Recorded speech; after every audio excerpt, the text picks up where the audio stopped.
Hello, Tracy Sizemore here, writer and publisher of the Han Cluster Sci-Fi RPG, here to answer your deep dive questions. What are some of the influences that inspired you to write Han Cluster?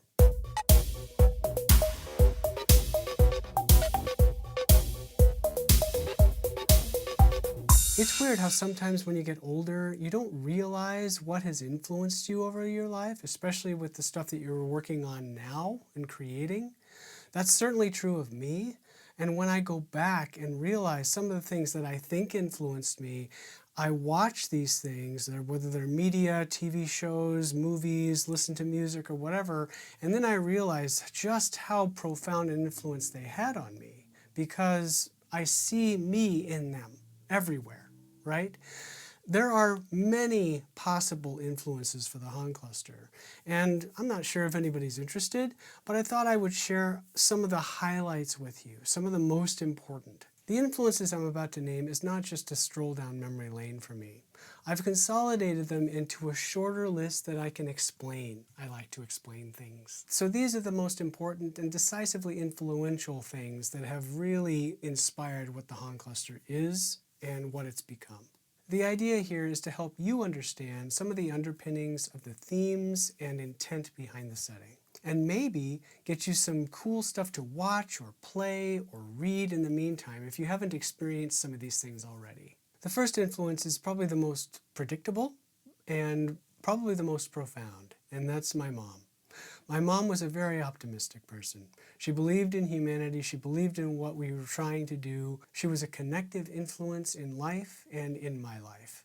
She probably got out just in time because she died in November of 2024 on Election Day.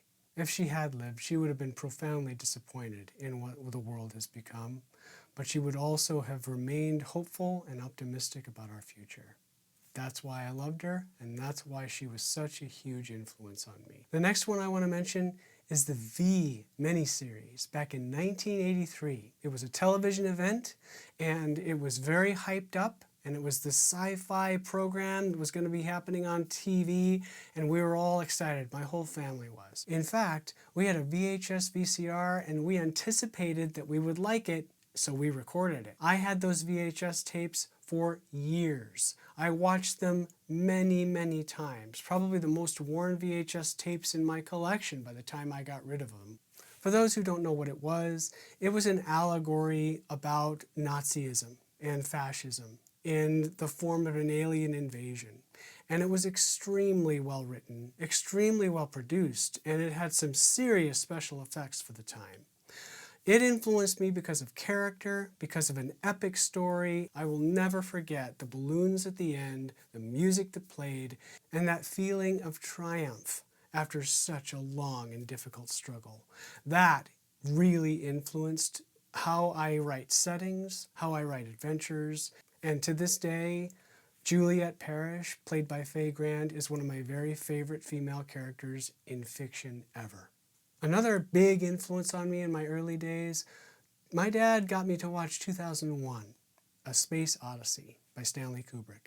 I'm a huge Stanley Kubrick fan. I love all his movies. I've watched all his movies many times, and 2001 is one of my very favorites. It inspired in me a sense of mystery, of what the sci-fi genre is kind of all about, and it impressed on me the danger of space. Another one, a huge one, Lord of the Rings. My mom loved Lord of the Rings. She read the series every year and she talked to me about it constantly. She impressed on me what it was like, what it was all about. I read it myself, and it is still and remains a huge influence on me, both the books, which I read when I was a kid, and the movies, which I love, love, love.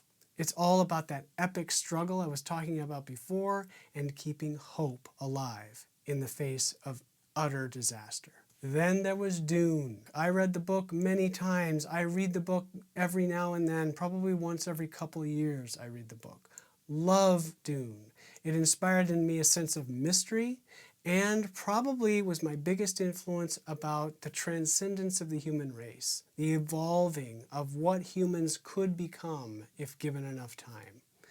It's an amazing book. The Litany of Fear has stuck with me this entire time, and despite being a kind of dark book, it still really just incites my imagination. Another influence on me, early Tracy, was Larry Niven.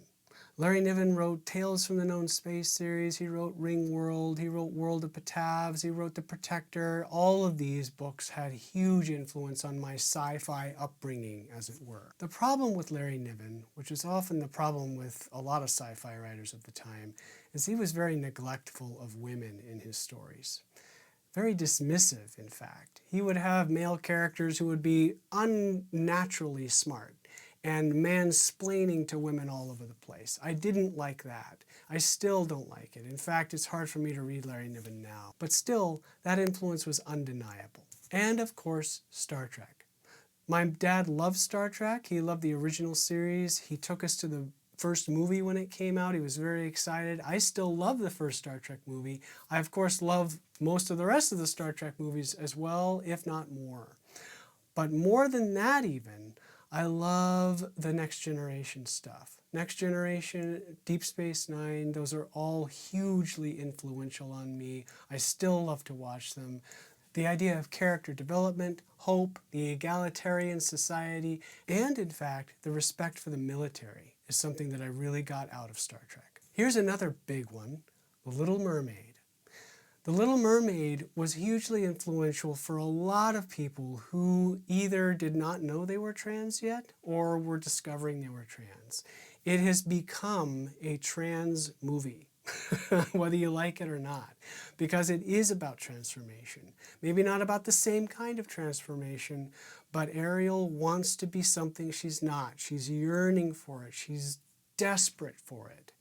And it's not just that she wants to be human, it's something else. It's about feeling something inside and wanting to let it out. That's what The Little Mermaid is about. It was hugely influential to me. I still absolutely love it. I still sing along with Ariel when she sings Part of Your World, and I'm in tears.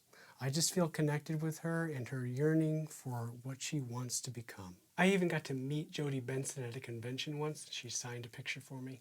Pretty cool. We're almost done. So the next one is The Matrix. Pretty obvious, right? What's real, what's not real. There might be some connection to the next there. I don't think it's direct, but I think it certainly influenced me. Cyberpunk is another one, and even though I never really got into Cyberpunk or played it, running the net was a crazy idea, and I thought it was really cool, and I wanted to make the net reality.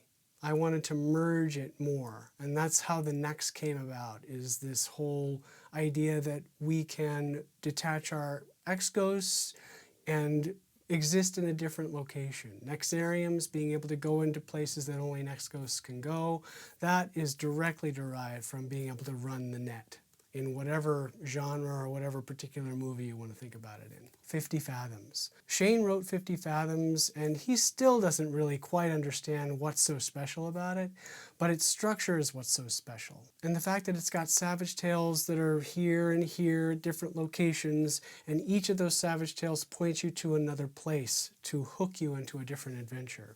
That happens everywhere on the map.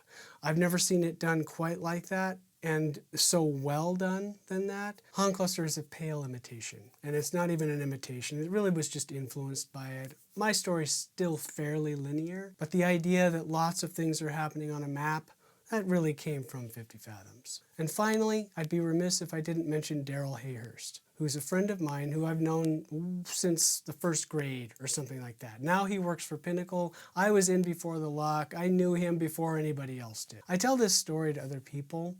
Back when I re-met Daryl after a long time apart, we were talking about my aspirations to be a writer, being a game designer, or something like that.